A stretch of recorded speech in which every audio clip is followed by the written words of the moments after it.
Bueno, vamos a empezar. ¿Qué vimos la clase pasada, Alexa?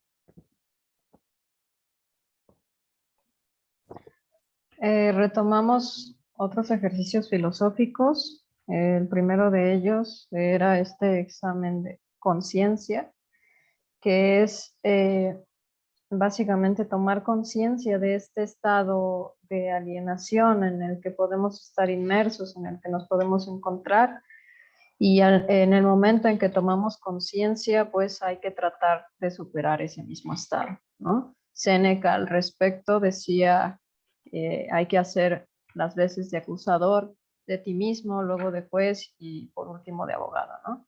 Y este examen de conciencia, este ejercicio espiritual era tan riguroso para los estoicos que incluso podían someter sus sueños precisamente a este examen, ¿no?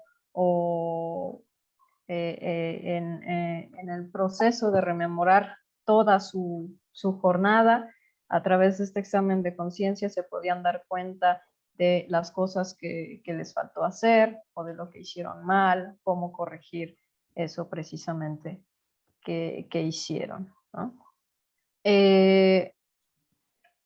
Y vimos también la relación con el otro y cómo los estoicos nos recomendaban sí estar en relación con nosotros. Decíamos que no se puede filosofar en soledad. Eh, Siempre tenemos que estar en esta relación constante con la sociedad, con el otro. Pero los estoicos nos recomendaban ser cautelosos en este sentido, ya que no toda la gente podía requerir esta ayuda, es decir, el filósofo no debía de presentarse pues como una especie de guía que impusiera, digamos, la ayuda, aunque los otros no lo quisieran. Eh, no había que perturbarnos en este sentido porque a fin de cuentas el mal siempre está ahí y aún así pues no todos requieren que se les señale esto, ¿no? Pero sí hay que tener pues esta disposición de relación y ayudar a quien nos lo permita, ¿no? Y es aquí por donde nos encaminamos a esta relación con el alumno, con el discípulo y maestro, en donde ahora sí el filósofo iba a ser de guía espiritual, procurando que la palabra se presentara como terapéutica, es decir, que profundizara, digamos, que llegara al alumno a tal grado de que a partir de ahí se empezaran a corregir o se sometieran pues a examen las actitudes de este alumno y a partir de ahí él mismo se empezara a corregir. Y había algunas características dentro de esta relación de maestro-discípulo, en donde, por ejemplo, el maestro siempre tenía que ser franco con el alumno, no podía moverse entre mentiras, entre discreciones, entre apoyos edificantes, si se veía que el alumno estaba mal. Al contrario, se tenía que ser directo precisamente si de lo que se trataba era de que el alumno pues viera su error y se corrigiera a sí mismo. Gracias, Alexa. ¿Qué otros ejercicios espirituales habíamos visto la ocasión anterior, Erika? ¿Cuáles son los ejercicios espirituales que encontramos en el primer libro de Adot, que es la filosofía antigua? ¿Recuerdas? Sí, bueno, específicamente, doctor, los ejercicios que más recuerdo, que al menos usted acentuó constantemente su importancia, tiene que ver con lo que ya mencionó Alexa. Número uno, doctor, el de tomar conciencia, algo que después de Freud ya parece imposible, ¿no? Pero que tiene que ver con el de tomar conciencia durante el sueño, ¿no? es importante porque a partir de Adot hemos podido empezar a notar cómo este cuidado consciente de sí no solo es posible, sino que además adopta formas distintas y a veces tan desconcertantes para la conciencia común, como por ejemplo el que le decía, el de tomar el control del sueño, o como más bien esta especie como de cuidado de sí que uno tiene cuando al final del día hace una especie de enumeración de todas las faltas que uno comete, ¿no es cierto?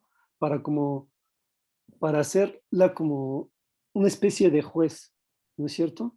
Una especie de juez en el que uno somete a examen cada una de las acciones que uno ha efectuado durante determinado tiempo, ¿no? Y otro tema quizá interesante que usted introdujo también tiene que ver un poco con el cristianismo y con el examen de conciencia que se da a través de la confesión, si lo entiendo correctamente. Ujú. Yo entendería que el propósito de esta práctica consistía en confesarle al otro, ¿no? Una práctica que además todavía en algunas iglesias se da, ¿no? Al reconocer al otro o confesarle por medio de la voz nuestras faltas, para así nosotros darnos cuenta en qué podemos mejorar, ¿no? El punto es que se trata de un estado de tensión donde el sujeto constantemente se examina a uno mismo para decirle al otro lo que uno es y en adelante transformar todo aquello que perjudica nuestra manera de relacionarnos con el mundo. Y bueno, al final, esto a mí también me pareció muy interesante, Alexa ya lo ha comentado, y que tiene que ver con las relaciones que el estoicismo tiene con su entorno, sí, pero también de las relaciones que uno tiene con los demás, en su trato práctico, ¿no es cierto?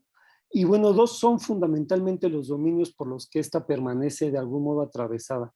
Alexa ya lo dijo, uno es la educación en general y la otra el tipo de educación que uno puede recibir a través de la relación maestro-alumno.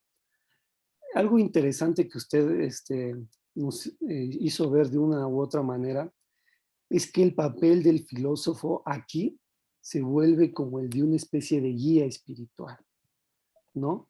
De lo que se trata es de movilizar, ¿no? Digamos, el alma del hombre para así de algún modo él pueda darse cuenta a través de ciertos recursos retóricos, como ya lo había mencionado Alexa, la exhortación, la franqueza, el reconocimiento, en fin, para que el alumno tenga la disposición, además, de recibir pues esa transformación a través del filósofo.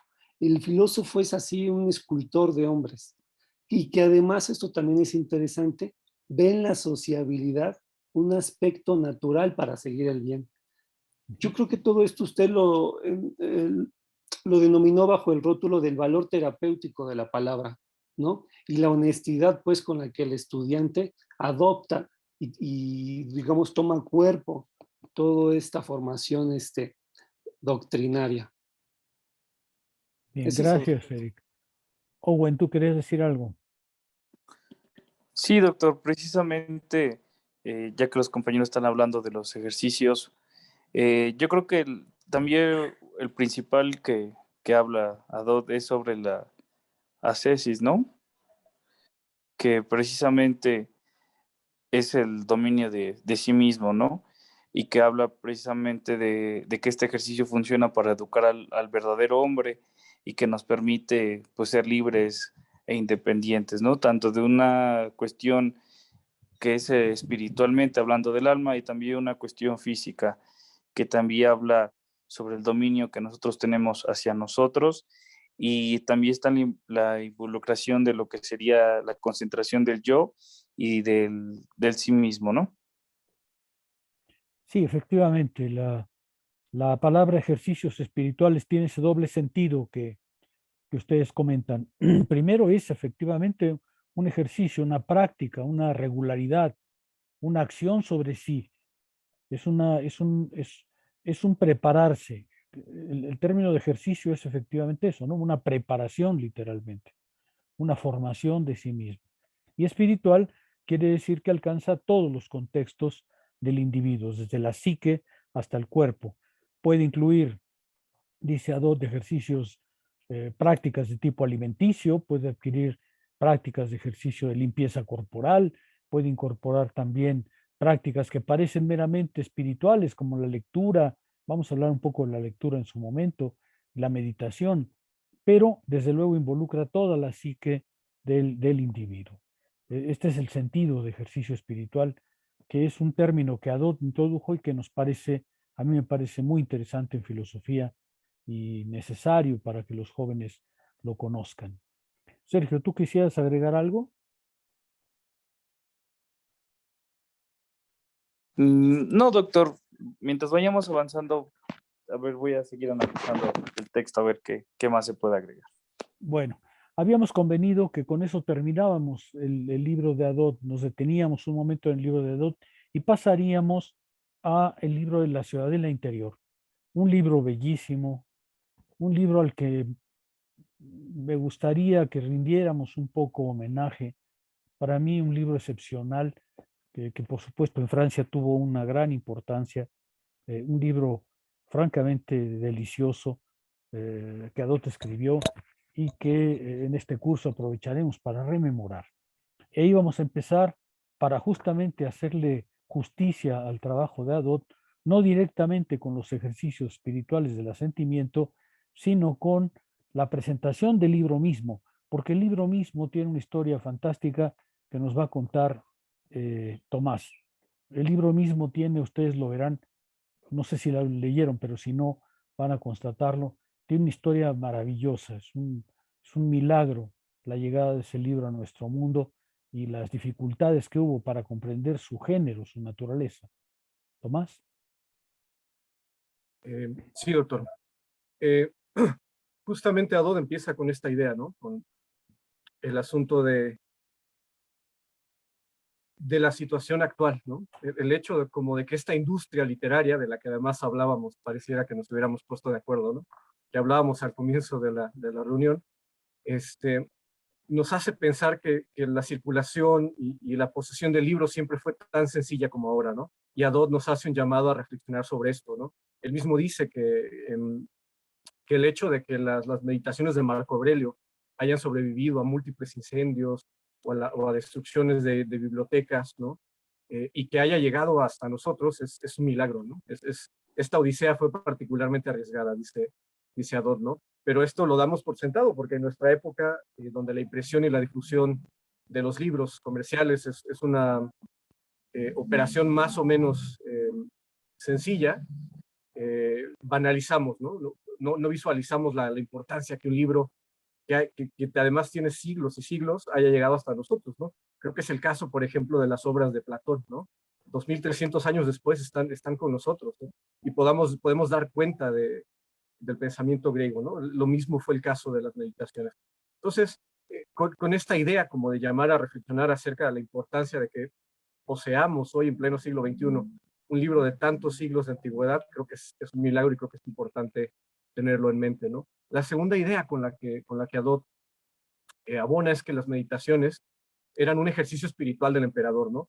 Y va a ahondar un poquito más en esta idea, pero eh, tendemos o teníamos, yo tenía la impresión, por ejemplo, antes de que las empezara a leer, que era un libro como cualquier otro, ¿no? Que se había hecho y se había publicado para que un tercero lo leyera.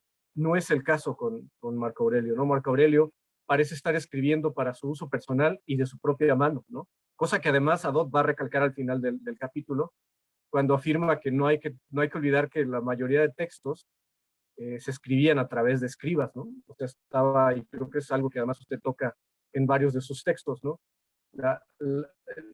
Siempre el filósofo o el pensador está dictando y hay un escriba tomando una suerte como suerte de secretario tomando los apuntes, ¿no? Ya veremos por qué Adot recalca esto, ¿no?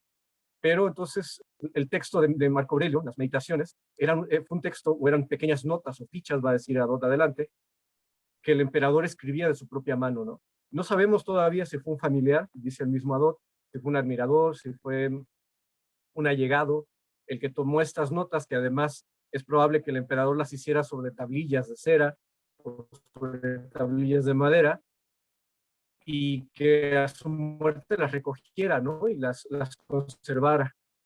Es difícil, pues, afirmar cuándo, un poquito más adelante, pero no hay una fecha exacta de cuándo se copiaron y se difundieron en librerías, ¿no? Porque hay que recordar de nuevo que antes de la llegada de la imprenta, usted mismo lo ha afirmado, los libros se copiaban pues con un lector y 20 escribas haciendo una copia, ¿no? Entonces, es difícil afirmar, según Adot, cuándo este libro se copió, ¿no? Pero se han encontrado analogías, o se han encontrado, no analogías, sino citas de las meditaciones, ¿no? Según el historiador Dion Casio, Marco Aurelio, perdón, dio frente a sus soldados en las campañas militares del Danubio ciertos discursos, ¿no? Y a estos discursos, por otro lado, se les llamaba paragelmata, no sé si lo estoy pronunciando bien, doctor, que quiere decir exhortaciones, ¿no? Sabemos, por ejemplo, que muchas de las notas que Marco Aurelio hacía estaban en un contexto de guerra en el Danubio, ¿no? En las campañas militares. Es por eso que el mismo Marco Aurelio, más adelante también Adón lo va a decir, habla mucho de la muerte, ¿no? Y se exhorta a que cuando la muerte llegue, pues haya un asunto de paz interior, ¿no? En cualquier caso, dice Adot, se vincula confusamente la redacción de las meditaciones en las guerras contra los germanos, ¿no? Es probable que gran parte de las notas hayan sido escritas, ¿no? En este momento. Es únicamente a partir del siglo X, y Adot lo encuentra un poco claramente, en el siglo X, que en la parte bizantina aparecen testimonios acerca de la lectura y de la copia de la obra de Marco Aurelio, ¿no? El gran léxico bizantino, que era una suerte, más adelante lo va a decir, una suerte de diccionario, contiene varios pasajes de las meditaciones, ¿no?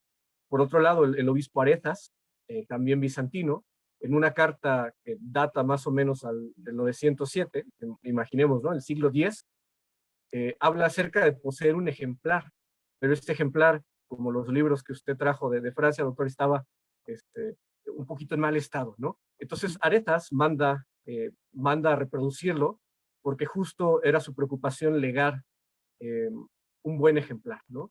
Lo cual habla pues de su preocupación para que las nuevas generaciones conocieran este texto, porque no olvidemos que el mandar a copiar un libro pues era caro, ¿no?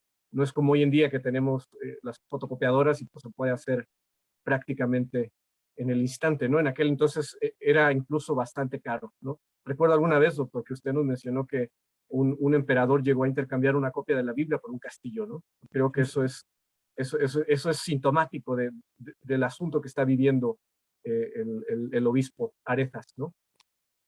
Y posteriormente nos saltamos 5 siglos y no es sino hasta 1559 que aparece una edición impresa en Zúrich, ¿no? Con Andreas Gessner, que fue un editor suizo, la cual se apoyaba en un manuscrito que ya se encontraba desaparecido, o sea, no había modo de compararlo, pero que se acompañaba de una traducción latina del filólogo Silander, ¿no?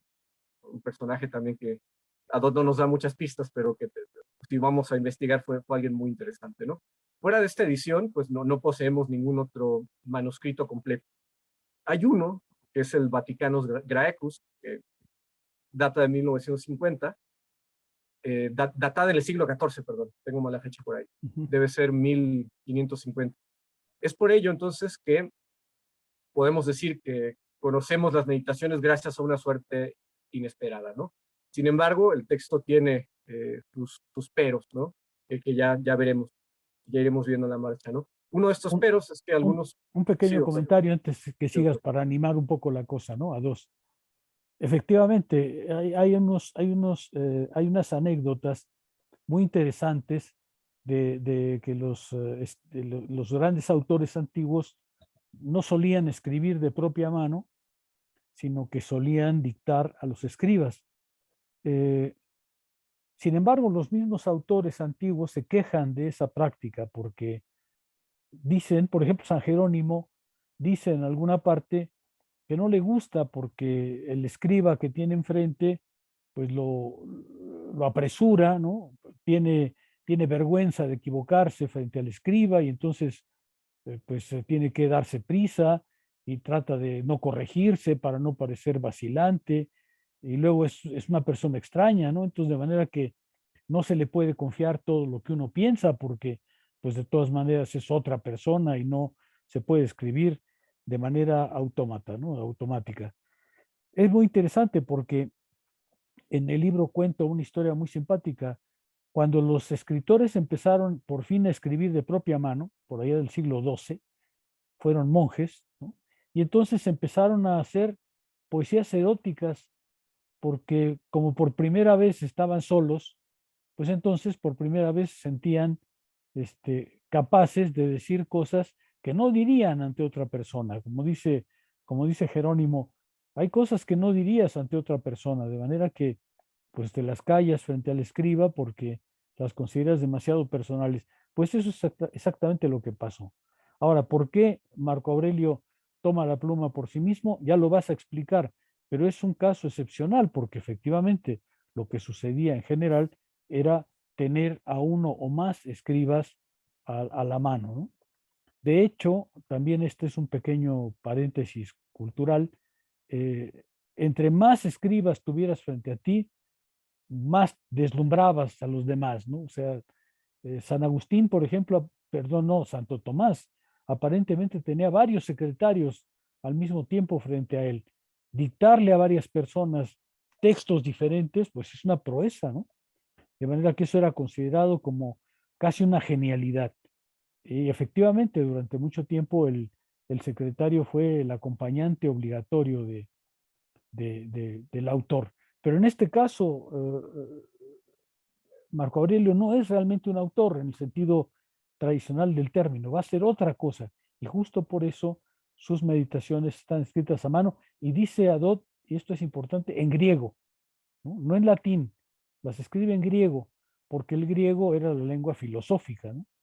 Y aunque Cicerón había hecho grandes avances para traducir los términos filosóficos griegos al latín, pues Marco Aurelio prefiere seguir la tradición griega directamente, ¿no? Continúa, Tomás, continúa, a menos que haya una pregunta, pero si no, continúa. Eh, yo quería comentar, doctor, no sé si quiere que le dé lectura justo a la nota que usted decía, la de San Jerónimo. Ah, sí, sí. La encontré, justo la encontré un poquito más adelante. Entonces dice San Jerónimo, ¿no? A propósito de la escritura a mano, de la escritura con un escriba, ¿no? Una cosa, y abro citas, una cosa es que uno mismo vuelva a introducir su plumilla en la tinta varias veces antes de escribir, y de ese modo no escribir más que lo que es digno de retenerse. Y otra cosa es dictarle al secretario todo lo que le viene a la boca por temor a callarse porque el secretario le espera. Así es. Pues justo eso, ¿no? Justo eso. Pero bueno, ya lo veremos un poquitín más adelante. Hay una expresión muy bonita de San Jerónimo en una carta en donde le dice a su escriba, prepara tu papel y tu stylus, mientras yo preparo mi lengua. Es muy indicativa de lo que va a pasar, ¿no? Yo preparo mi lengua y tú prepara tus instrumentos de escritura, porque ahí va, y efectivamente eso es lo que hace, ¿no? Bueno, continuemos. Perdón si estoy muy animado, doctor, pero No, no, al contrario. estas lecturas yo las disfruto mucho, ¿no? Yo creo que hay filosofías que se sufren y hay lecturas que se disfrutan. Esta me parece que está en el segundo rango. Sí. Entonces seguimos, ¿no? Entonces, el texto llegó hasta nosotros, pero llegó con sus asegúnes, ¿no? Uno de ellos es que hay pasajes del texto que no están en un estado, digamos, ordenado satisfactoriamente, ¿no? Y es difícil, si no es que imposible, mejorarlo, porque hay pocos manuscritos que se han conservado, según Abbott, ¿no? Y es debido a ello que surge o se sugieren algunas conjeturas para restablecer la versión original, ¿no? Con la mayor verosimilitud posible, ¿no? Además de que las primeras... No podían comprender un texto así, ¿no? Hecho de fragmentitos dispersos, separados entre sí, sin orden, no podían comprender tal cosa. Sí, además de que en las primeras ediciones, según Abbott, entre los siglos XVI y XVII, hay distintas estructuras, ¿no? Una de las más importantes, y es la que ha llegado hasta nosotros, es la de Thomas Gattaker, ¿no? Que es la que posee, digamos, la numeración actual. Pero esta división debe revisarse, según Abbott, en tanto que algunos capítulos debieran subdividirse, porque pareciera que hay como ideas que no se siguen y que no son unidades constituidas en sí mismas, ¿no? Pero bueno, es la versión que tenemos, ¿no? Creo que es ya pedir demasiado, ¿no? Pero continuamos. El segundo punto importante que Abbott revisa es el título, ¿no? fue en la edición de 1559, en la del editor suizo, el de Zurich, que se revela las meditaciones a Occidente, ¿no? Antes de eso, las meditaciones en Occidente no habían circulado, porque recordemos que el libro reaparece en el Imperio Bizantino y no es sino hasta el siglo XVI que se puede, a través de este editor, introducir las meditaciones a Occidente, ¿no? La obra tuvo gran recepción y sin embargo emerge el problema de qué género se situaba, ¿no? Porque recordemos que en la antigüedad, de modo general, el título de un libro no permitía más bien, reconocer de inmediato en qué categoría se situaba, ¿no? Por otro lado, hay que recordar que los títulos regularmente no los ponía el autor, ¿no? Va a decir Adot, por ejemplo, que en los textos, no sé, de las escuelas del liceo aristotélico, el maestro escribía como sus notas de clase y las ponía en la biblioteca, ¿no? Pero no les ponía título. Entonces no era sino hasta después que los alumnos hacían como recopilaciones, ellos mismos las intitulaban, ¿no? Por ejemplo, las lecciones de física de Aristóteles eran acompañadas a veces de la mención a quien iban destinadas, ¿no? En este caso, pues se les conoce como la ética nicómaca, ¿no? Entonces los títulos, por ejemplo, de Platón, que sin duda, según Adot, él eligió, regularmente se le conocían por los nombres a los protagonistas a quienes iban dirigidos los diálogos, ¿no? Como el Fedón, el Filebo, el Gorgias. Entonces el título no es como nuestros días, ¿no?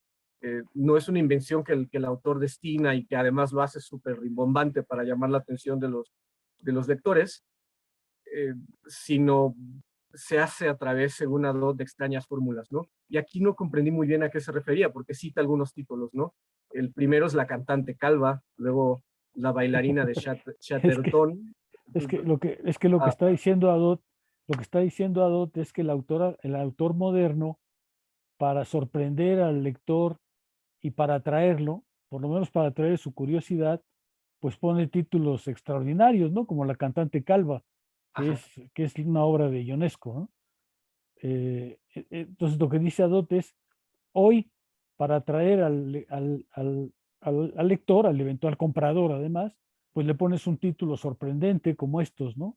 Y cita una cosa de Levi Strauss, ¿no? La cocinera y el comedor de hombres, que es efectivamente el título del tercer libro de las relaciones de parentesco. ¿Cómo se llamaba? Sí, algo así.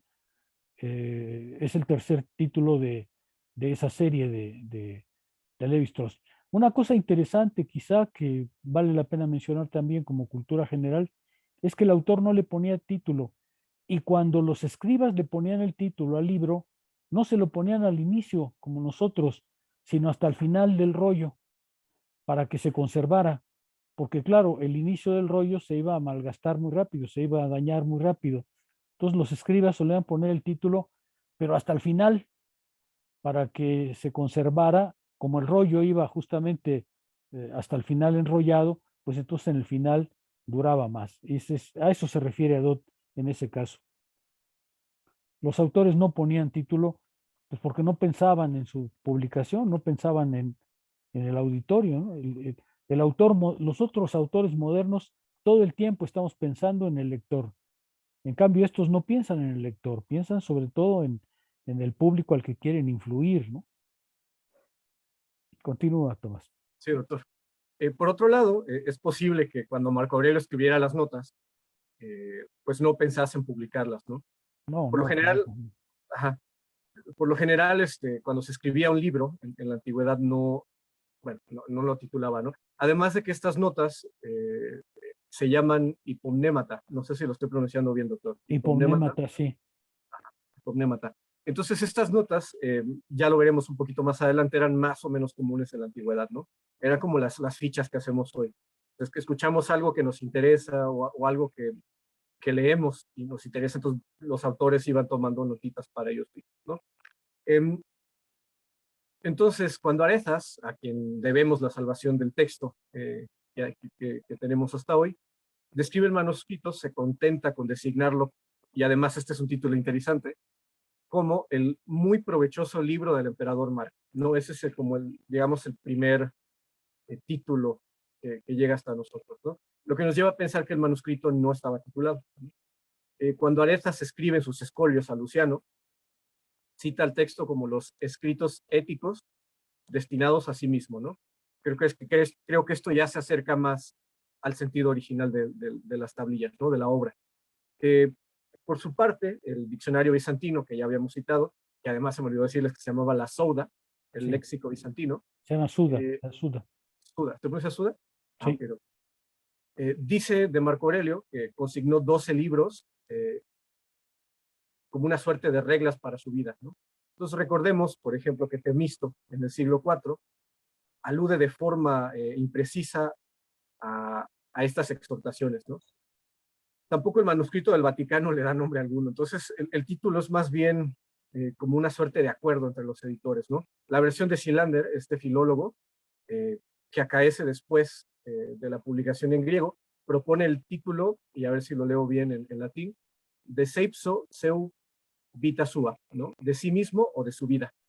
Y entonces las ediciones de Estrasburgo de 1590 y de León de 1626 lo llaman simplemente de su vita, ¿no? De su vida.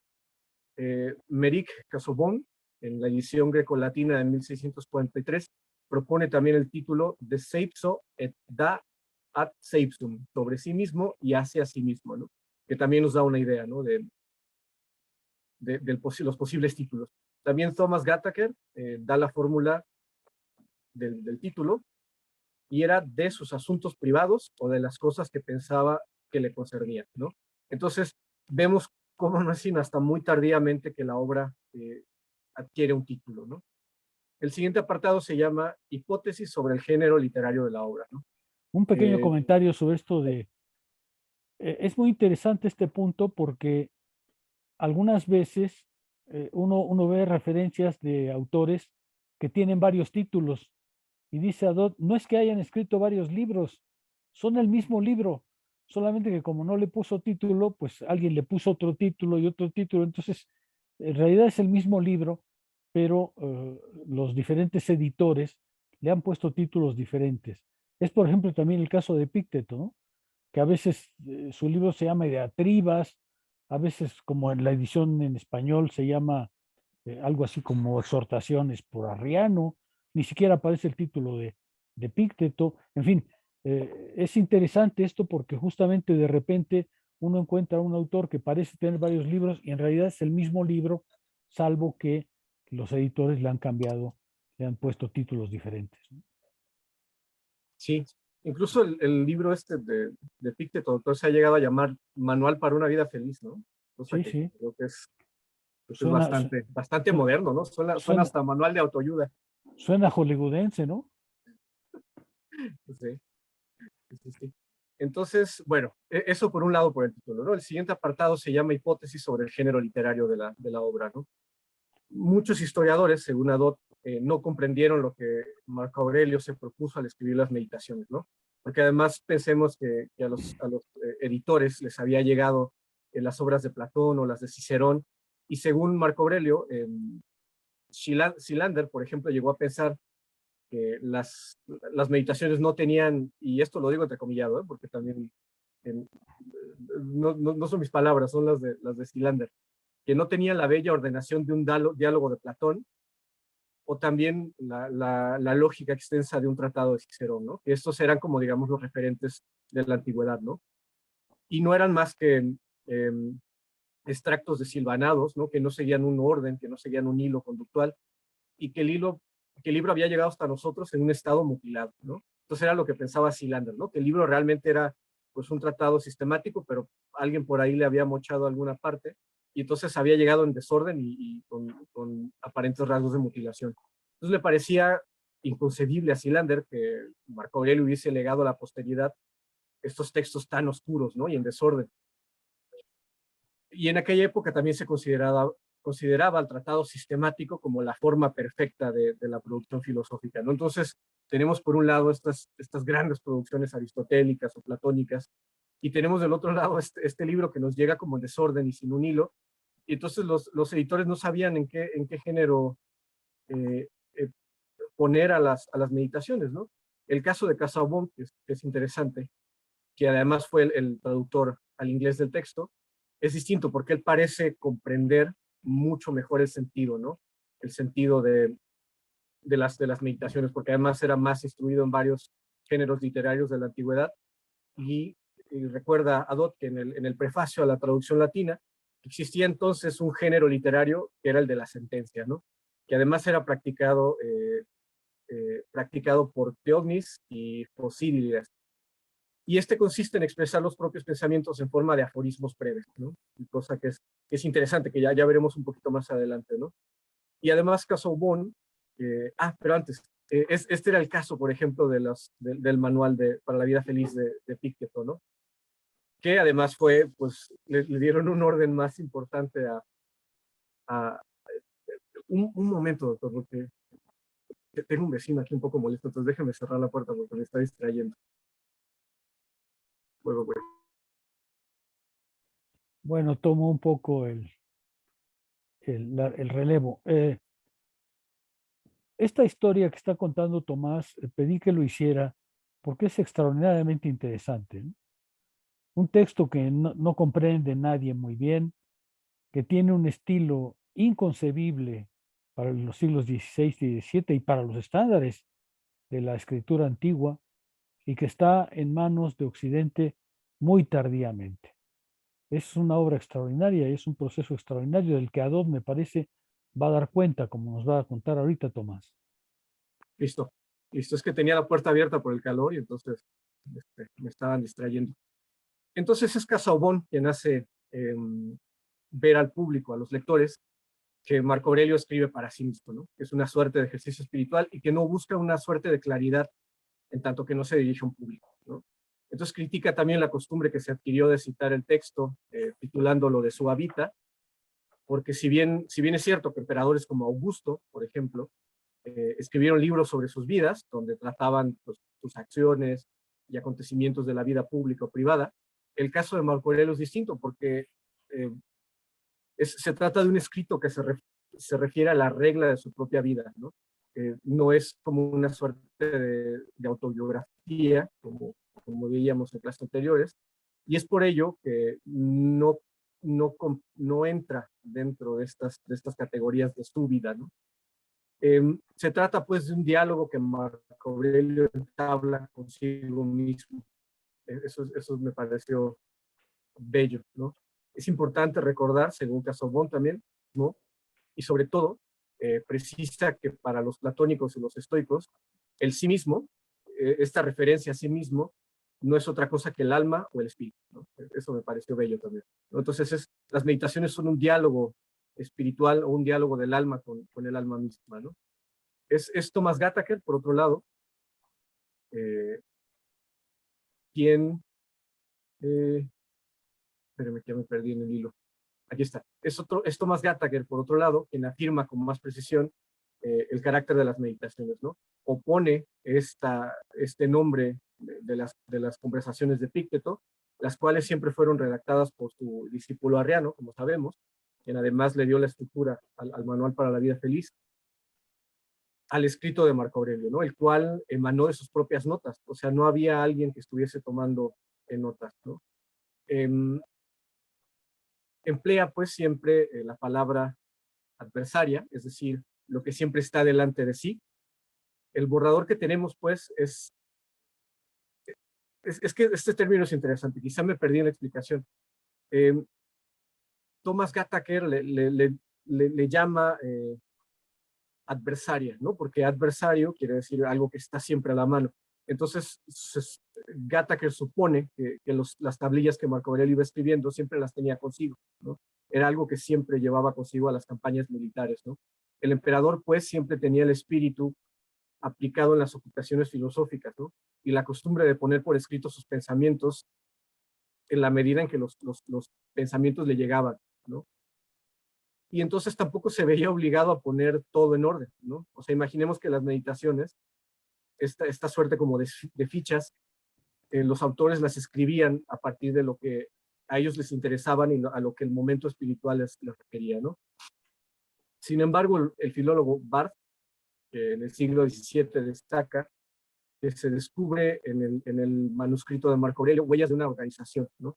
Y aquí vemos cómo poco a poco el texto de Marco Aurelio va cobrando pues esta organización que conocemos. Y a veces hay a veces largos razonamientos, ¿no? Que a pesar de que no siguen un hilo conductual de cabo a rabo, sí hay como unidades que están cerradas sobre sí mismas, ¿no? Eso me pareció muy interesante, ¿no? En el siglo XVIII, por otro lado, el caso de Jean-Pierre de Joly define que Marco Aurelio compuso un tratado sistemático de moral, ¿no? Sobre unas tablillas que además se dispersaron después de su muerte, ¿no? Entonces es probable que hay algunas tablillas que no hayan llegado hasta nosotros por mala fortuna, ¿no? Y entonces a eso se dedica Joly, ¿no? A proponer una presentación sistemática de las meditaciones en 35 secciones, ¿no? Que era un poco más fraccionado, según Joly. Hasta aquí no sé si alguien tenga algo que comentar, algo que decir. ¿Alguna pregunta que quieran hacer?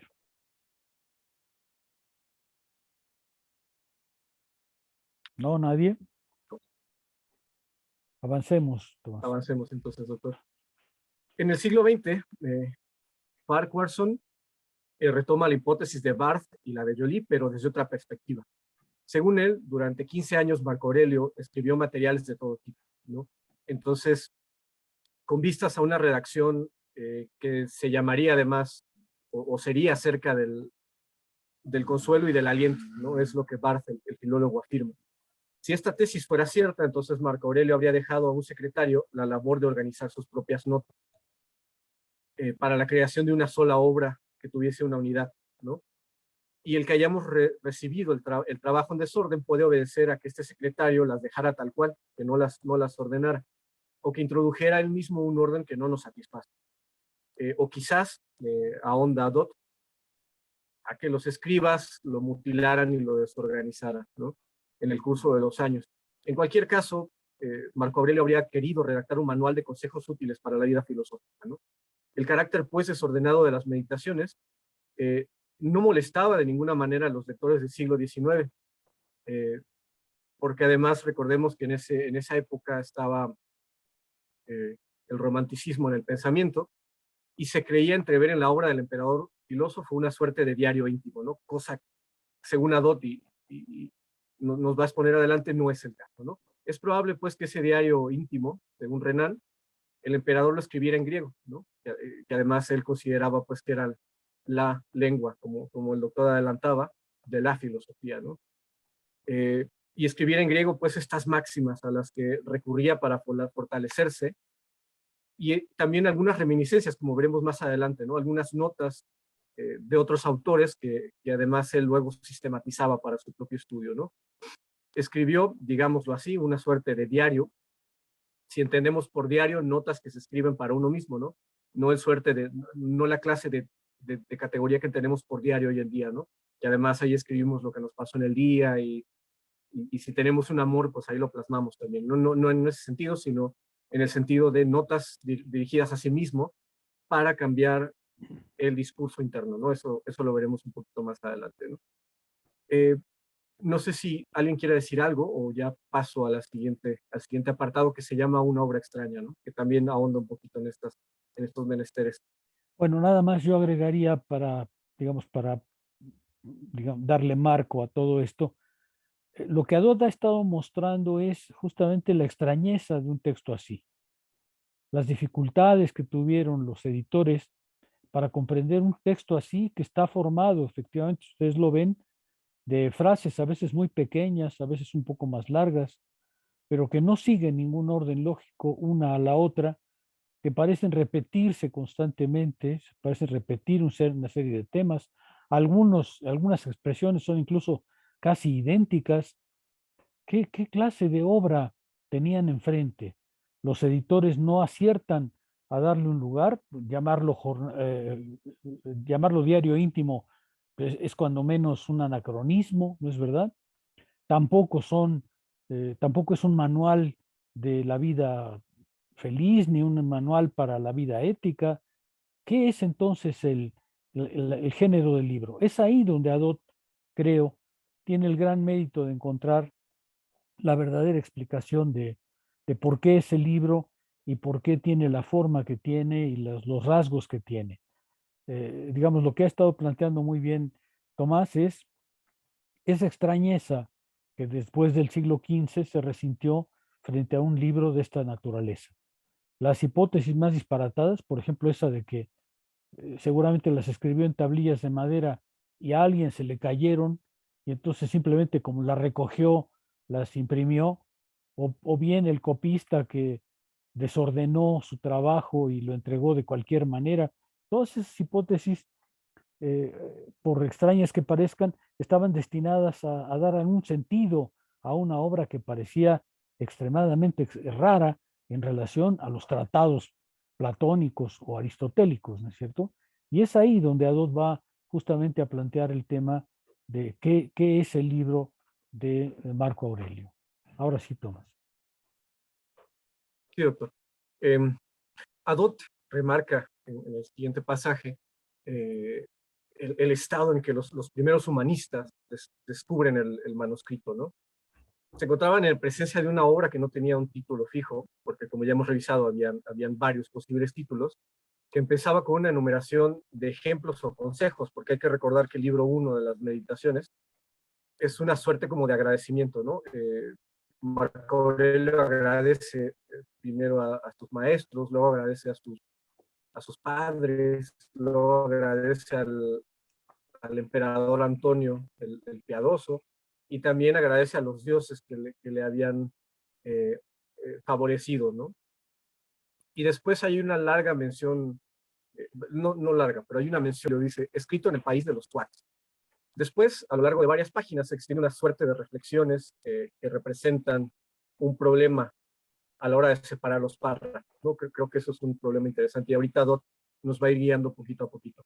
No hay manera, no hay ninguna enumeración en los libros. Como máximo encontramos en el manuscrito una separación de 2 líneas, o sea, así se encuentra, pues, no había como números, sino que entre párrafos y párrafos había como separaciones de líneas.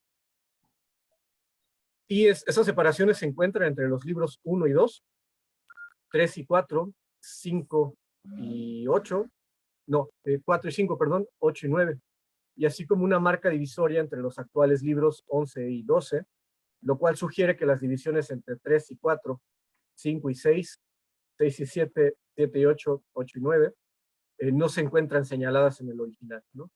Entonces, ¿a quién se deben estas indicaciones? Importantes además, ¿no? Las de geográficas, cuando dice al país de los cuates. Hay 2 posibles teorías según Adot, y la primera es que estas marcas significan una suerte como de recordatorio para el propio Marco Aurelio, de las circunstancias en las cuales redactó las notas. La segunda hipótesis es que iban dirigidas a su secretario, a un secretario que iba a estar encargado de conservar los documentos y que habría añadido una especie de etiqueta al paquete que le habían confiado. Según Adot, la primera es la más verosímil, ¿no? Donde Marco Aurelio justo está escribiendo sus notas, dónde las escribe y en qué momento espiritual se encuentra, ¿no? Porque como ya mencionamos al principio y como vamos a mencionar un poquito más adelante, hay notas que se escriben, por ejemplo, a la muerte, ¿no? Porque el emperador estaba en grave peligro de morir, ¿no? Porque estaba en las campañas militares del Danubio. Entonces, estas suertes de marcas geográficas es probable que las haya hecho Adot simplemente para recordar en dónde estaba mientras las hacía, ¿no? En qué lugar exacto estaba. Estas marcas, pues, muestran hasta qué punto el texto de Marco Aurelio era redactado en el día a día, ¿no? Esto me parece bastante interesante. Y en tanto que imaginemos que en la mañana el emperador estaba en una campaña militar y en la tarde o en la tarde-noche estaba en sus aposentos reflexionando acerca del día a día, ¿no? Y estas se vinculan con circunstancias precisas. Se vinculan pues al estado de ánimo o al estado espiritual del emperador. No sabemos bien tampoco hasta que si todo el libro se escribió en Carnuntum o si el propio Marco Aurelio renunció a dar tales explicaciones, ¿no? Tales indicaciones, porque más adelante ya no vemos estas marquitas, ¿no? Geográficas. De igual modo, no sabemos también si esta diferenciación de capítulos fue puramente accidental o si realmente Marco Aurelio las pensó así. Hemos observado, según Adot, en todo caso, que en el Vaticanus, en la versión del Vaticano, Las divisiones entre los libros apenas se distinguen y en muchos casos no existen, ¿no?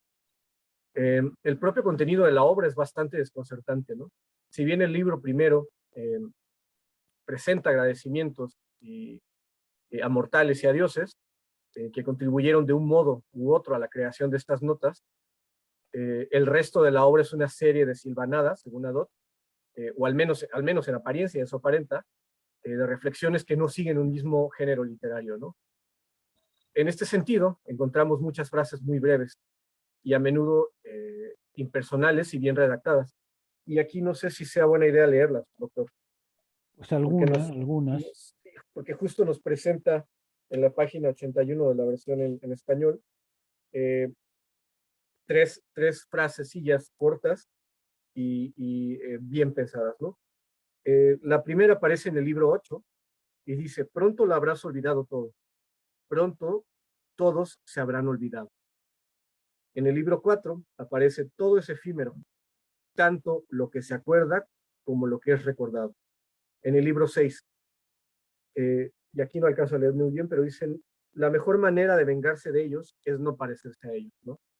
Entonces, estas líneas están redactadas según Adot de modo impersonal y resultan muy breves, ¿no? Seguidas de estas breves fórmulas, encontramos un cierto número de largos desarrollos que van desde, según Adot, desde las 20 líneas hasta las 60 líneas. Y ellas en ocasiones adoptan la forma de un diálogo con una suerte de interlocutor ficticio o del autor consigo mismo, ¿no? El autor habla como en tercera persona cuando se refiere a sí mismo, ¿no?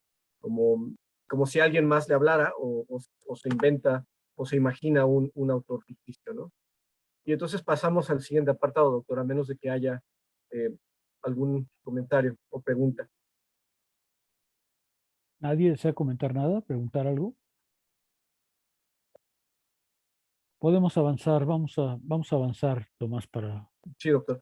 De todas maneras, en estas partes, Adot nos está hablando de cómo se fueron constituyendo, cómo se fue constituyendo desde el libro y del título del libro hasta la parte interna, ¿no?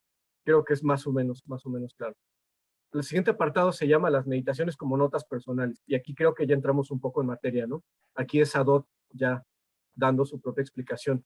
Y entre paréntesis nos pone hipomnémata. Hipomnémata, que tiene el sentido de...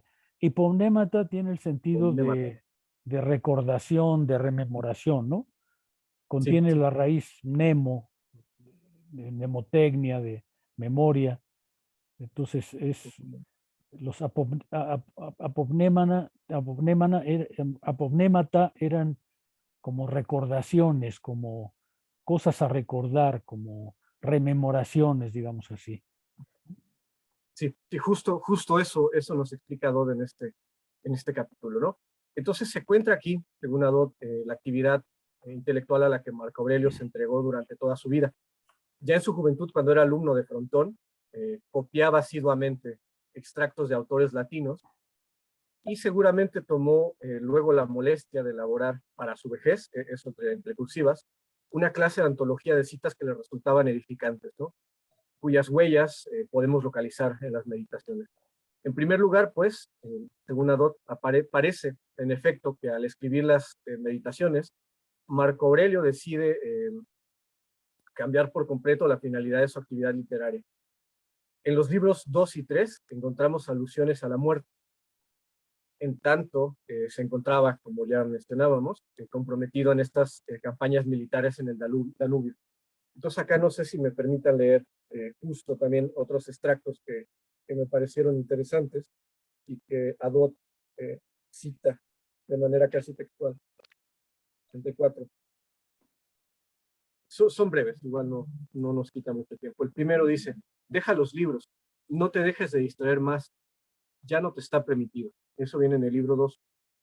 La siguiente es: arroja de ti la sed de leer, a fin de no morir murmurando, sino verdaderamente la serenidad y dando gracias desde el fondo del corazón a los dioses. Estas notas son interesantes porque aquí parece Marco Aurelio abandonar pues esta necesidad de continuar leyendo y citando, y más bien abocarse en el trabajo espiritual, ¿no? En un ejercicio espiritual. Y entonces se empecina, pues, en escribir siempre pensamientos que le resulten eficaces y que transformen por completo su manera de vivir. Al redactar los textos que serían las meditaciones, utiliza estas fichas, ¿no? Estos hipomnémata. Ya me salió bien la pronunciación, doctor. Los hipomnémata. Y entonces utiliza esta suerte de fichas que quizá, además, algunos pensamientos los extrajo de sus libros y que vuelve a releer y vuelve a citar, ¿no? Ante la inminencia de la muerte, cabe recalcar una cosa, ¿no? Y esto lo cita Dot. Esforzarse por tener siempre presente en el espíritu las reglas de vida esenciales. Volver a la disposición fundamental del filósofo, la cual es controlar el discurso interior. Eso me pareció muy, muy bonito y digno de recalcarse, ¿no? Marco Aurelio está justamente luchando por cambiar este discurso interno y ver la vida de otra manera, ¿no? Y concentrarse también en ofrecer un servicio a la humanidad y aceptar los acontecimientos que aporta la naturaleza del todo, ¿no? Esto, como ya hemos visto, también es un ejercicio espiritual, ¿no? Comprender la naturaleza, al hombre dentro de la naturaleza, pero no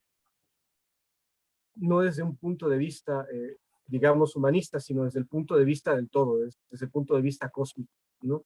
Estas notas, por otro lado, las hipomnémata, son un recurso común en la antigüedad, como ya citábamos. Adot cita, por ejemplo, el caso de Pánfila, ¿no? Una mujer que vivió en el siglo I después de Cristo, en la época de Nerón, y que publicó sus notas, y de todo aquello que escuchaba, ¿no? Ella, si no recuerdo mal, parafraseando, decía como, yo viví con mi esposo, no recuerdo si 13 o 16 años, pero cualquier cosa que decía y resultaba de su interés, Pánfila pues las iba escribiendo, ¿no? Lo mismo los libros que ella leía o lo que escuchaba en pláticas con amigos, las iba escribiendo, ¿no? Y de nuevo, ¿no? Estas hipomnématas de Pánfila no tenían orden alguno, ¿no? No estaban divididos ni se distinguían, ¿no? Sino que se escribían en el orden en que se presentaban en el día a día, ¿no? Por otro lado, Adot cita el caso del escritor latino Aulo Gelio, quien publica también sus hipomnématas con el título de Noches Áticas. Y escribe en el prefacio, y no sé si también la puedo volver a leer, doctor. Está en la página 85. Aquí está.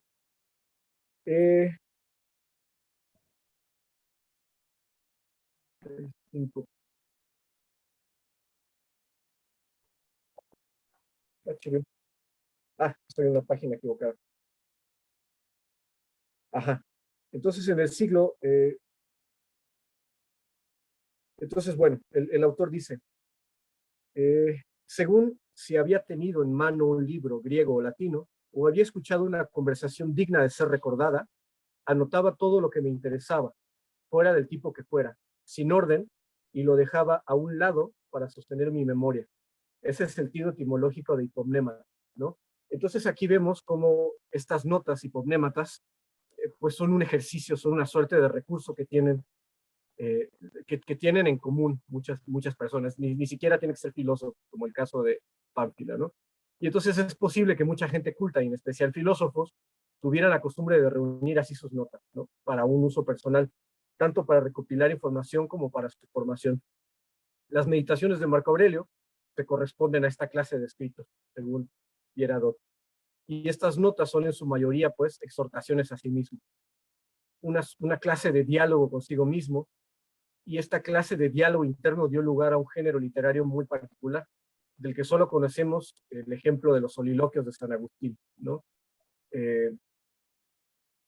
Y aunque en este caso el narrador ya no es la razón, esto es interesante, el narrador ya no es la razón quien está exhortando al alma, sino al revés, el alma quien escucha la razón.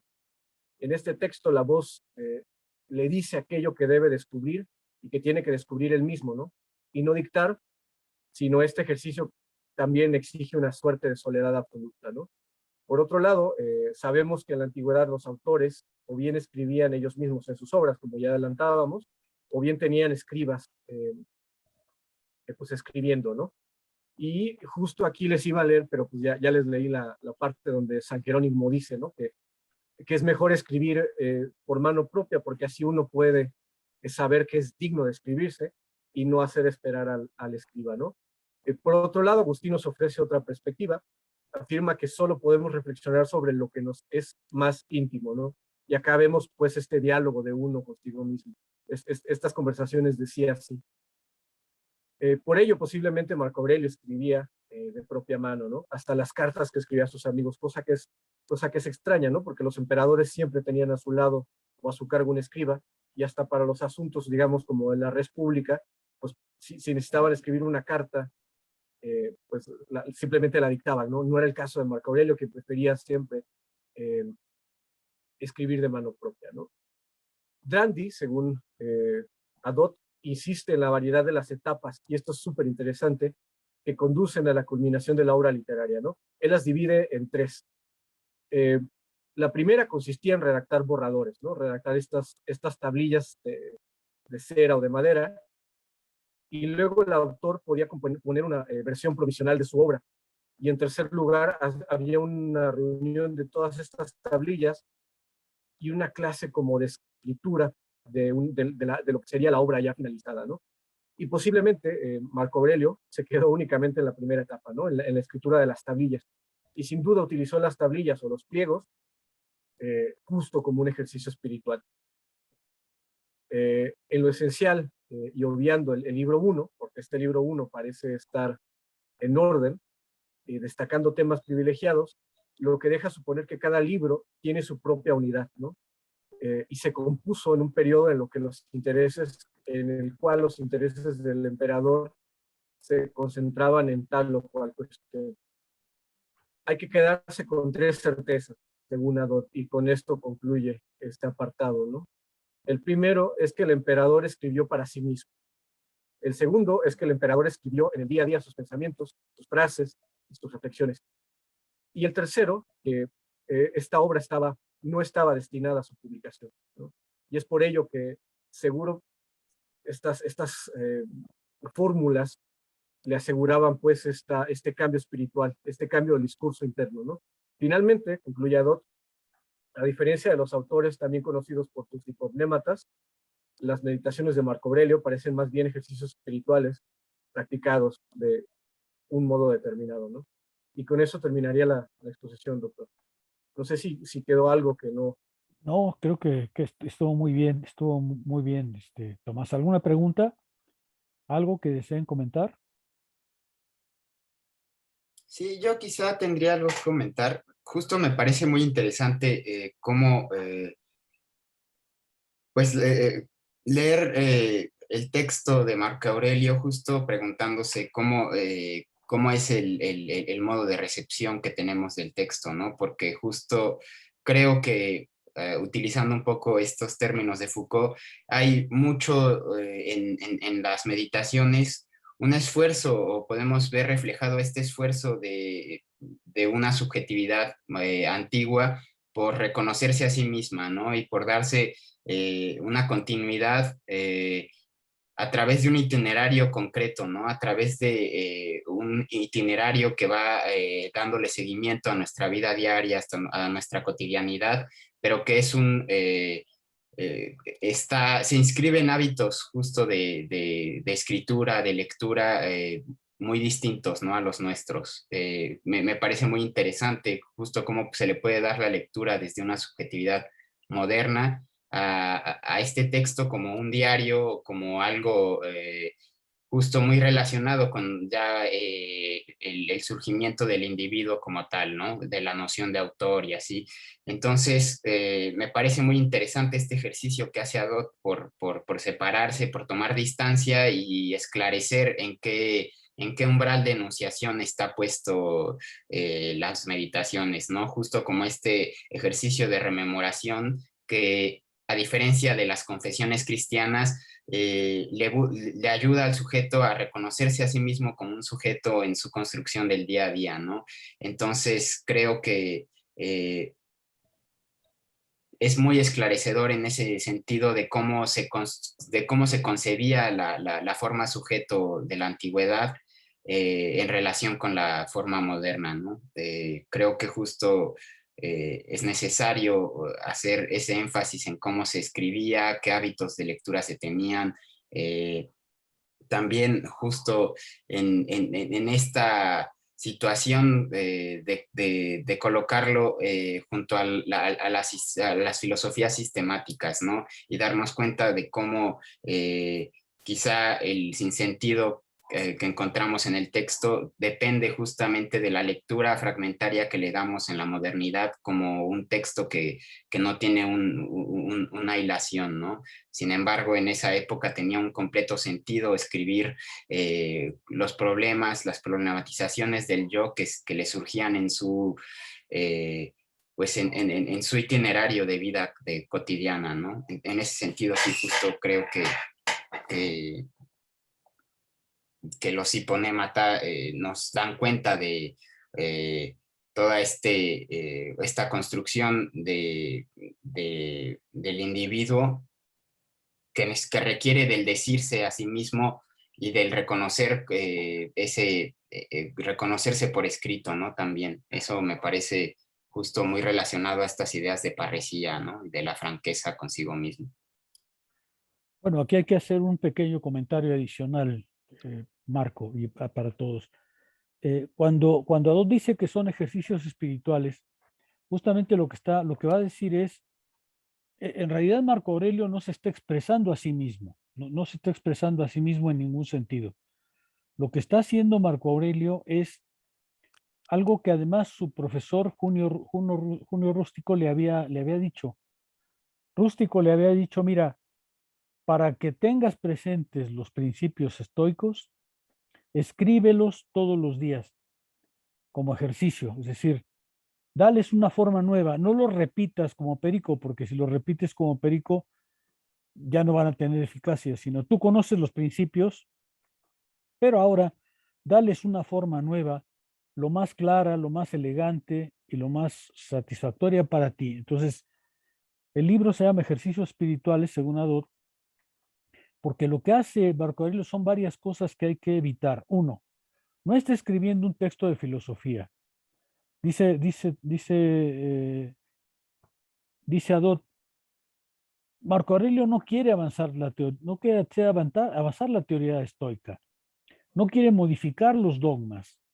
Él no está escribiendo como lo hacemos nosotros para clarificar un dogma o para discutirlo o para corregirlo. Él no está haciendo eso. Él está rememorando los dogmas que conoce, pero lo hace en versiones diferentes, dándole tonalidades diferentes, dándole una escritura personal. Segundo, tampoco está dialogando consigo mismo en el sentido de buscarse a sí mismo.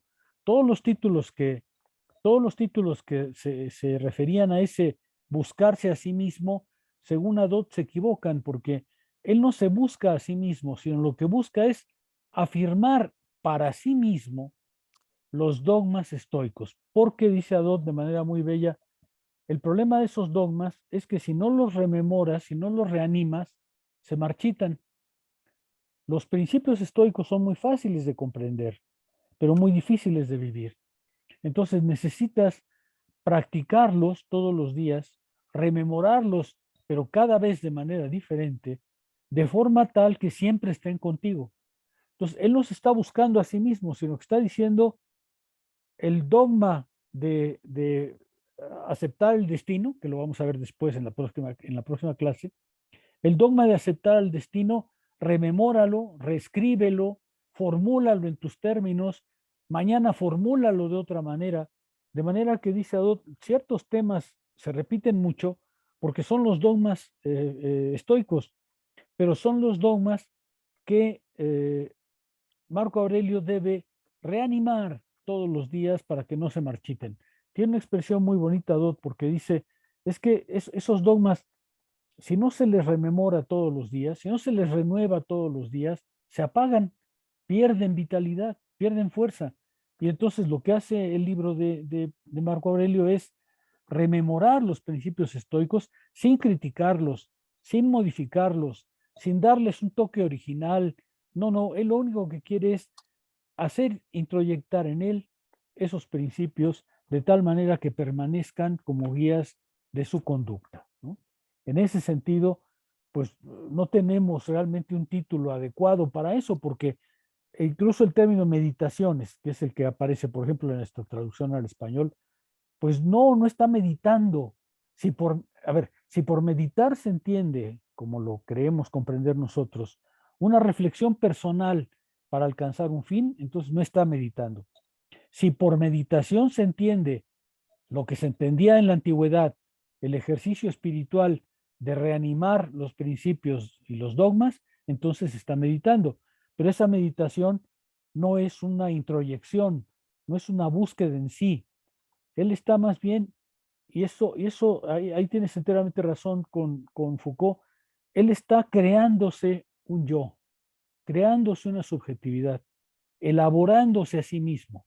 No se está buscando, no se está introyectando, no está yendo dentro de sí para buscar un secreto, está formándose, está dándose a sí mismo una forma, está modelándose. Ese es el sentido del ejercicio espiritual, ¿no? Y lo que encontramos en Marco Aurelio es efectivamente eso, un hombre que para poder ser estoico, para poder ser permanentemente estoico, tiene que reanimar todos los días con frecuencia los principios de la filosofía para que no se marchiten en su corazón y para que estén siempre activos. ¿Se acuerdan que decíamos en una clase anterior?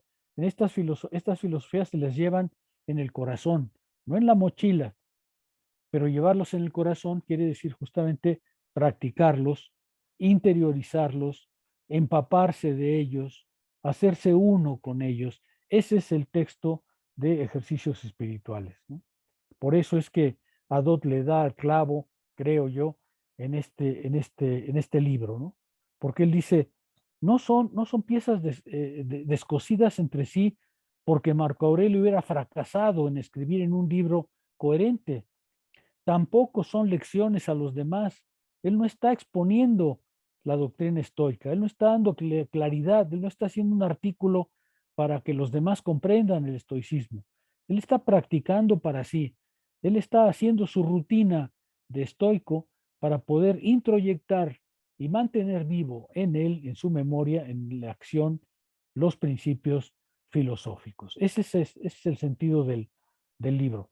Y ahí es donde me parece que Adot tiene un enorme éxito, ¿no? Porque efectivamente cuando uno lee el libro y lo lee bajo esta óptica, se trata de un hombre que intenta revivir en sí los principios que guían su vida para reanimarlos, para activarlos, para darles a sí mismo la fuerza de una nueva expresión, entonces el libro cobra mucho sentido, ¿no? Ese desorden que acusaban los primeros editores y que resultaba incomprensible, ahora resulta perfectamente comprensible porque Marco Aurelio no se preocupa por la sistematicidad, no se preocupa por la originalidad, no se preocupa por tomar todos los dogmas y todas las variaciones posibles, no, él lo que quiere es hacer que su hegemonicón esté siempre tonificado por esos principios y para ello se ejercita en revivirlos todos los días.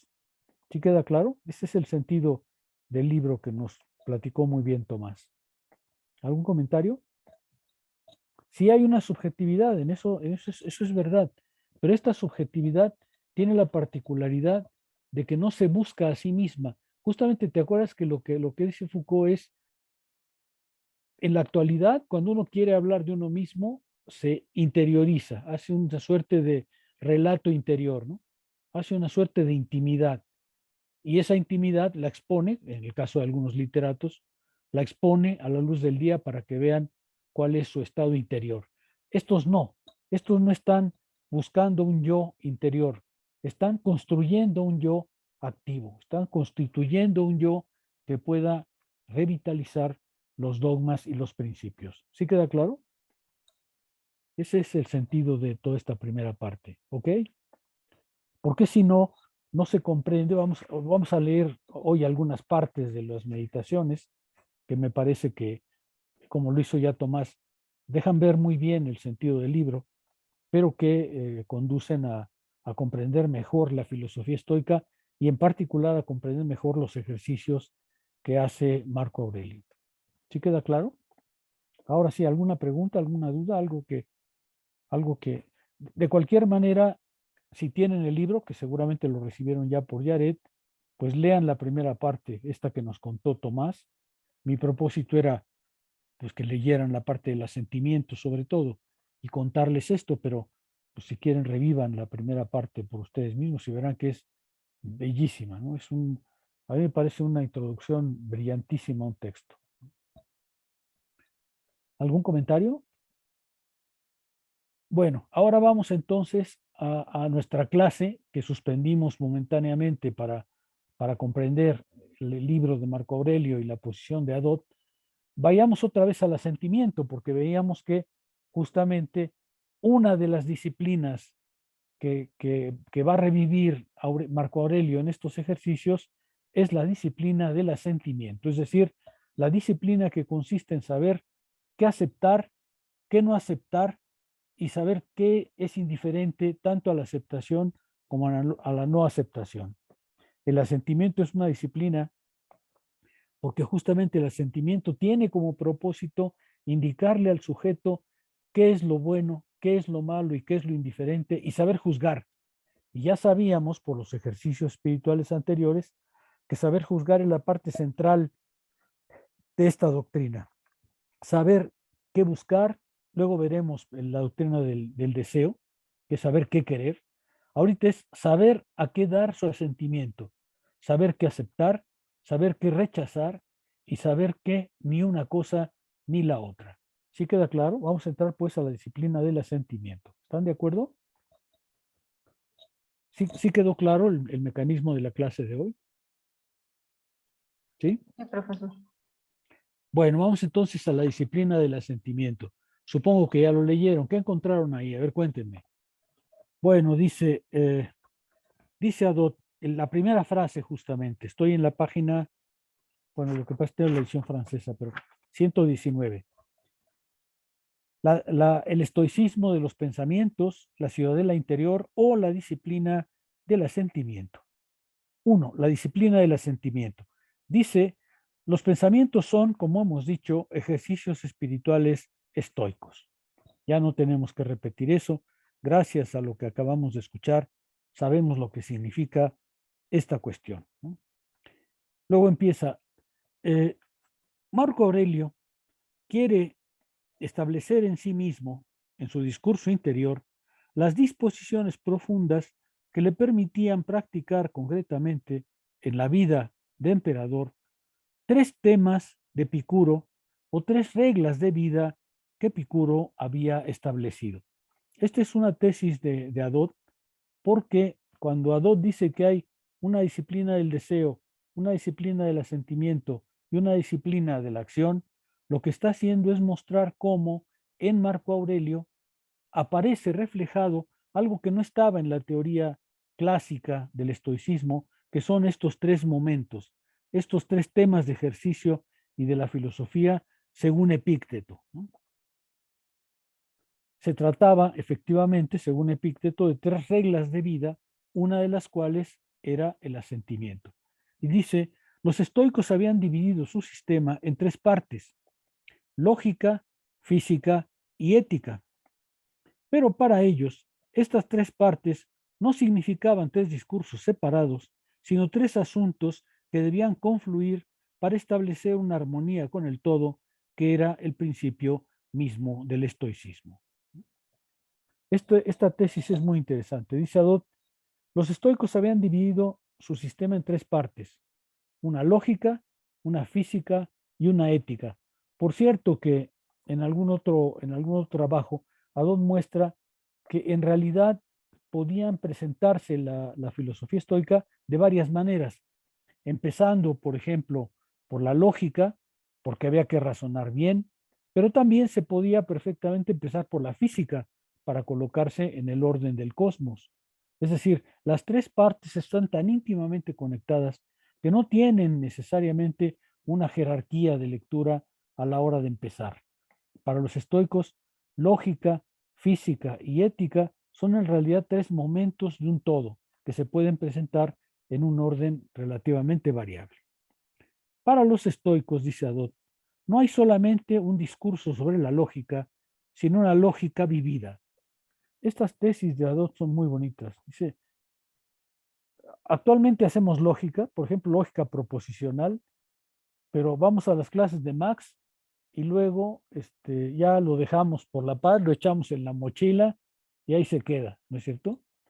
Y para vivir, pues nunca abrimos el libro de Max. En cambio, en la perspectiva estoica, la lógica no sirve si no es una lógica vivida. No hay solamente un discurso sobre la ética, sino una ética vivida.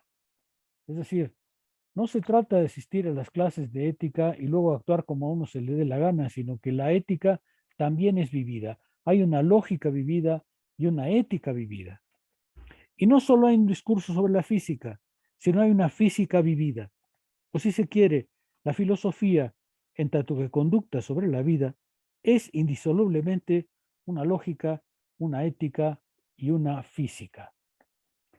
A eso se va a referir justamente Epícteto. Se había dividido la filosofía estoica en lógica, ética y física. Y lo que va a decir Epícteto es, a ellas corresponden 3 reglas de vida, que son en realidad la misma regla, pero que obedecen a las tres separaciones que los estoicos habían establecido. Y justamente a eso se va a referir Marco Aurelio cuando dice que hay una disciplina del asentimiento, una disciplina del deseo y una disciplina de la acción, que se corresponden justamente a esas 3 partes de la filosofía. En torno a esto, Epícteto había establecido 3 tipos de ejercicios que él llama topos. El término lugar puede ser usado pues como tema de ejercicio. Hay 3 topoi, como diría Epícteto. Hay 3 topoi, 3 lugares, 3 horizontes de ejercicio. Lo que vamos a ver nosotros hoy, la disciplina del juicio y del asentimiento, corresponde a la parte lógica de la filosofía.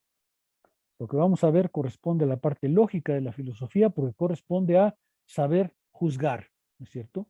Pero nosotros la vamos a ver referida como una lógica vivida a la ética. La parte de la acción o del impulso corresponde a la parte ética. Esa no la vamos a trabajar porque aunque es muy interesante, es más evasiva que las otras dos. Las otras dos son mucho más marcadas, mucho más definitivas. Pero si es necesario y a alguien le interesa, pues entramos en la doctrina de la acción estoica. Y la disciplina del deseo corresponde a la parte física de la filosofía. La parte que vamos a ver, pues, corresponde a la disciplina del asentimiento. La disciplina del asentimiento consiste esencialmente en no aceptar para sí mismo ninguna representación que sea objetiva o adecuada. Por eso, dice Adot, es necesario comprender un poco el vocabulario técnico del estoicismo. Lo estoy introduciendo de esa manera para que ya veamos claro qué es la disciplina del asentimiento.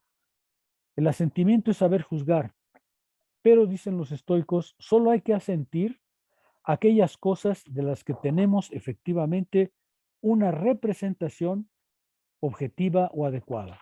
Es decir, una verdadera representación.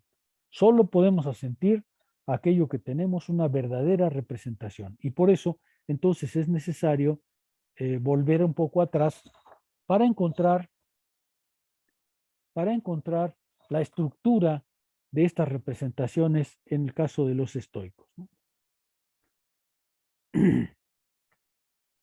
Es en este entramado que va de representación a representación adecuada que es preciso distinguir entre una representación meramente dicha y un juicio.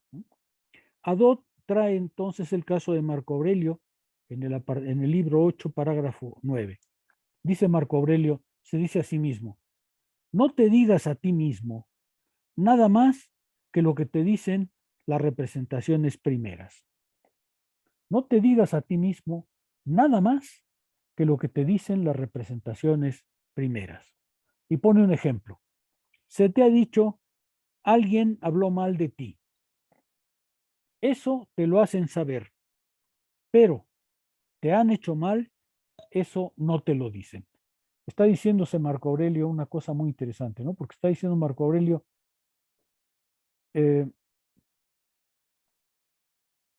solo acepta las representaciones que sean adecuadas y objetivas. Tomemos el caso de alguien que te dice, alguien ha dicho mal de ti. Y entonces dice Marco Aurelio para sí, eso te lo hacen saber, pero te han hecho mal, eso no te lo dicen.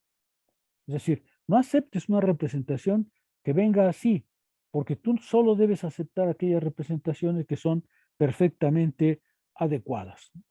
Y por eso Marco Aurelio va a tener especial cuidado en esta parte, ¿no?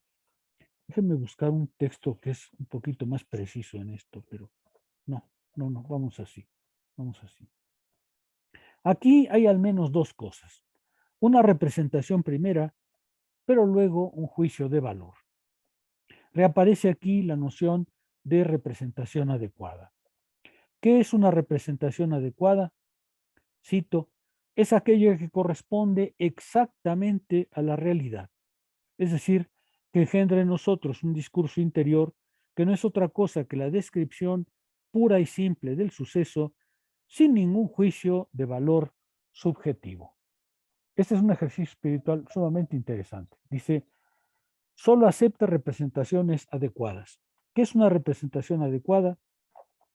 Es aquella que corresponde exactamente a la realidad, es decir, que engendra en nosotros un discurso interior que no es otra cosa que la descripción pura y simple del suceso, la descripción pura y simple del suceso, sin ningún juicio de valor subjetivo. Es decir, solo acepta representaciones que sean de tal naturaleza, que sean simplemente la descripción exacta de lo que ha pasado y no le agregues por ahora ningún valor, ni tú ni los demás. Por ejemplo, alguien habló mal de ti. Esa es la descripción adecuada. Alguien habló mal de ti. Pero cuando dicen, y te han hecho un mal, o sea, alguien habló mal de ti, pues entonces ya le está agregando un juicio de valor. Por tanto, ya no es una descripción pura y simple, sino es una descripción con un juicio de valor. Pero eso es, dice Epicteto, lo que tienes que vencer. Y ahora veo por qué no encontraba la nota, porque estoy leyendo una parte que no era. Déjenme volver atrás.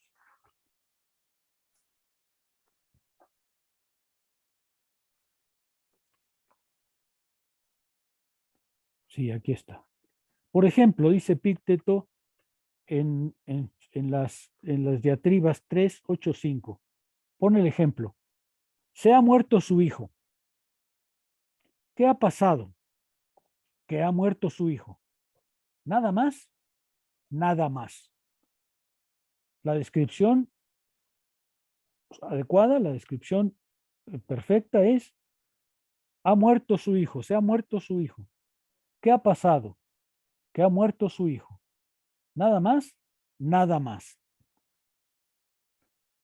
¿Qué ha pasado? Le han metido en la cárcel. ¿Qué ha pasado? Le han metido en la cárcel. Nada más, nada más. En cambio, si dices, le han metido a la cárcel, ¿qué mal? ¿Le van mal las cosas? Pues ahí ya le pusiste un juicio de valor. Eso ya lo agregaste tú de tu cosecha. Solo acepta las representaciones adecuadas que describan el hecho tal como es. Y no utilices ninguna descripción que vaya más allá. Marco Aurelio y Epicteto distinguen claramente entre un discurso interior objetivo, esta descripción, esta representación adecuada, que no es más que una descripción, y un discurso interior subjetivo, el que hace justamente un juicio de valor. Y ahí es donde aparece la célebre definición física de las cosas. La voy a leer porque es una cosa que uno no olvida nunca después de haberla visto, pero déjeme, cometí el error de tomar notas sin... Increíble, increíble. Sin poner la página, cada vez hago cosas más raras, pero a ver. Marco Aurelio 6:13. 6:13. Aquí está.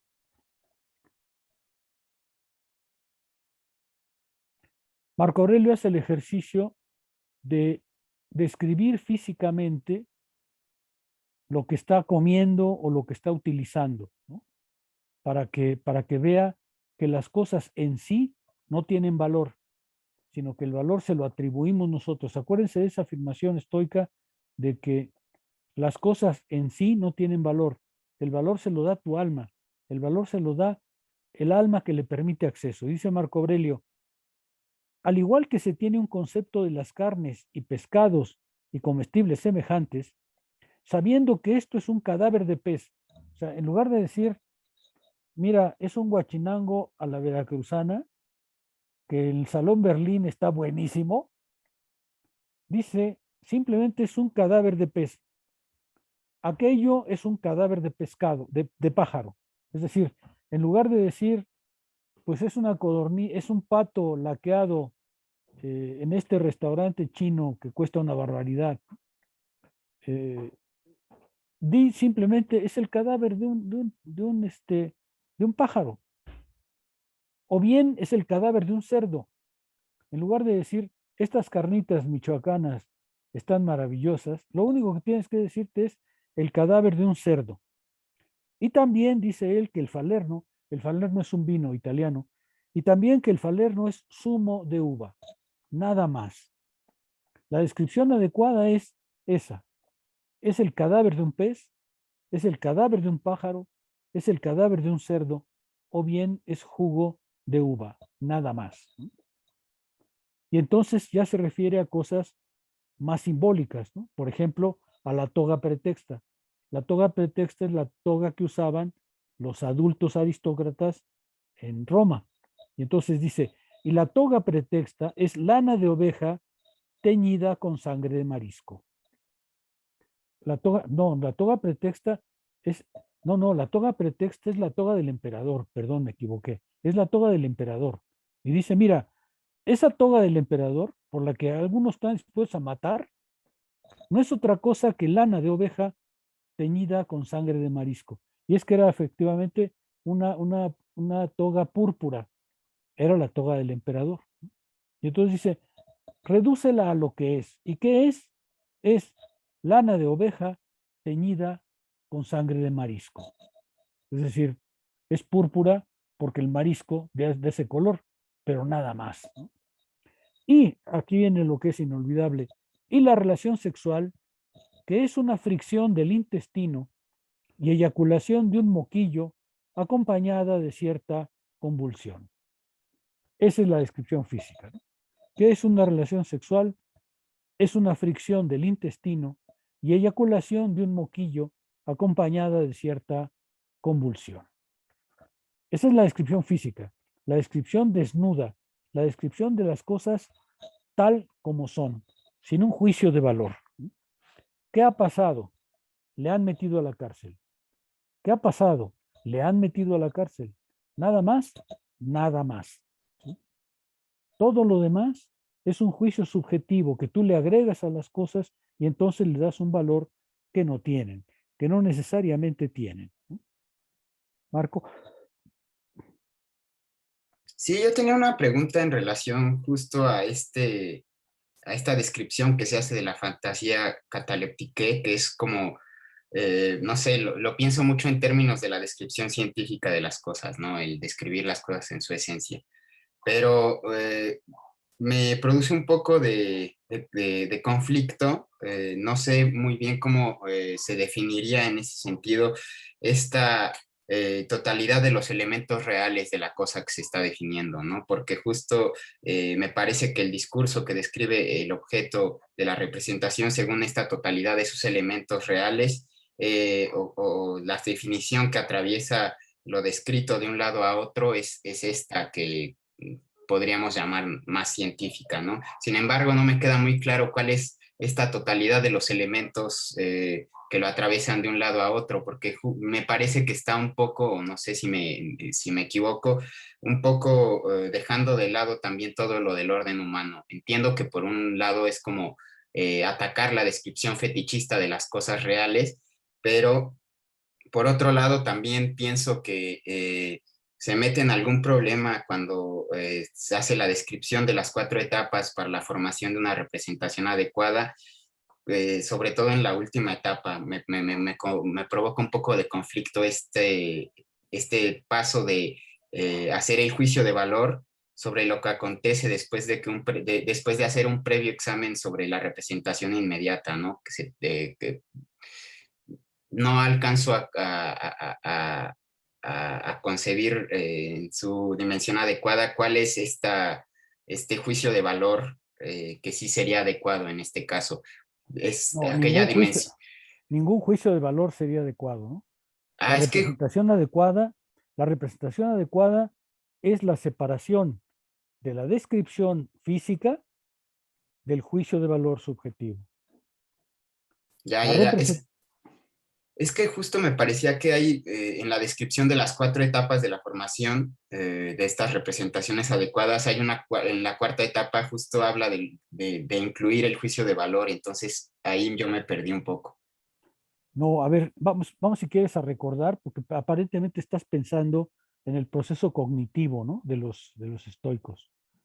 Hay que recordar que para los estoicos el proceso cognitivo tiene 2 partes. Por un lado, dicen ellos, es la fantasía, que es el producto, el resultado del objeto exterior que afecta y modifica el alma. Esa es una parte, ¿no? Hay una parte del proceso cognitivo que viene del exterior, afecta al alma. Esta parte es más bien pasiva. Por el otro viene el asentimiento, que es el discurso interior, y que este sí es libre y objetivo. Ahora, ellos distinguen muy bien en esos 2 procesos, porque el primero es algo que no está enteramente en tu control. ¿Te acuerdas que decíamos que los sabios también, si aparece un cuerpo de un joven muy guapo, pues sufren una conmoción? Y es natural, dicen los estoicos, porque eso no tiene todavía un juicio tuyo. Esa es una parte que te viene del exterior y que te afecta y que ya van a llamar fantasía. Pero ahorita lo preciso un poco más, ¿no?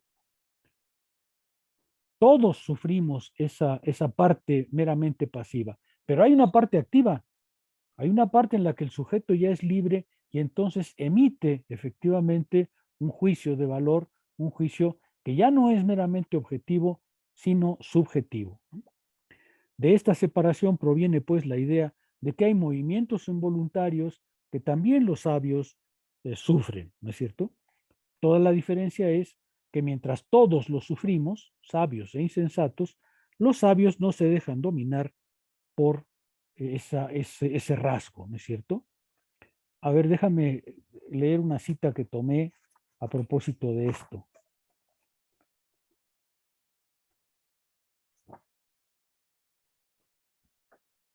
A ver si es cierto.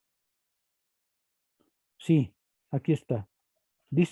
Voy a leer a Epícteto para comprender esta parte. Dice Epícteto, para caracterizar el mecanismo del asentimiento. Es en la página 120 de la Ciudadela Interior, aunque es la edición francesa, no la española.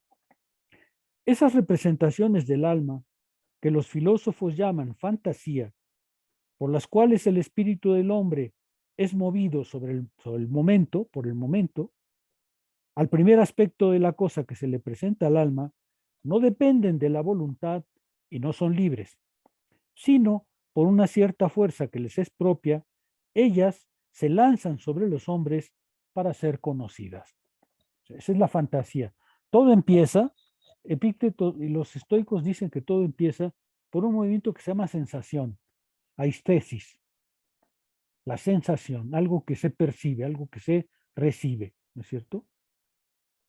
Es la sensación. El segundo momento es la imagen, a este que se refiere Epícteto, que es la fantasía. La imagen es algo que te sobreviene, es algo que viene del exterior y te afecta, ¿no es cierto? Luego viene la reflexión, ahí es donde empiezas ya a juzgar. Finalmente, la reflexión se llama dianoia. Luego viene el asentimiento, que se llama sincatacesis.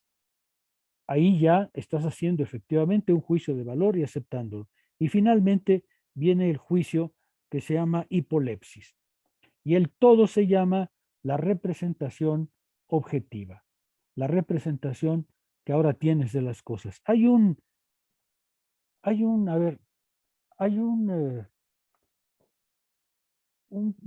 pequeña metáfora para explicar cómo pasaba según los estoicos. Dicen que Zenón, para explicar esto, creo que Zenón o Crisipo, pero alguno de los dos, ponía la mano así, ¿no? Y decía, así es la fantasía. Viene y te toca, ¿no es cierto? Entrecierras la mano y ya estás haciendo reflexión. Y cerraba el puño sobre el dedo y decía, y esta es la aprehensión completa. Este es el acto completo del conocer, ¿no? Es decir, los estoicos aceptan que hay algo exterior, pero dicen que el conocimiento consiste justamente en aprender por completo la cosa mediante todos estos pasos. Vamos a volver a Epícteto para precisar. Por el contrario, dice él, los asentimientos que se llaman sincatacesis, gracias a los cuales esas representaciones son reconocidas y juzgadas, son voluntarias y se hacen por la libertad de los hombres. ¿Sí? Estoy en la página 120, dice, primero está la fantasía, primero está la estesis, no la sensación, pero bueno, dejemos eso. La fantasía es la parte que te afecta en el alma.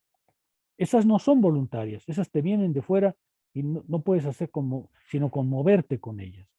Pero luego viene el asentimiento, es decir, el momento en que libremente haces el juicio.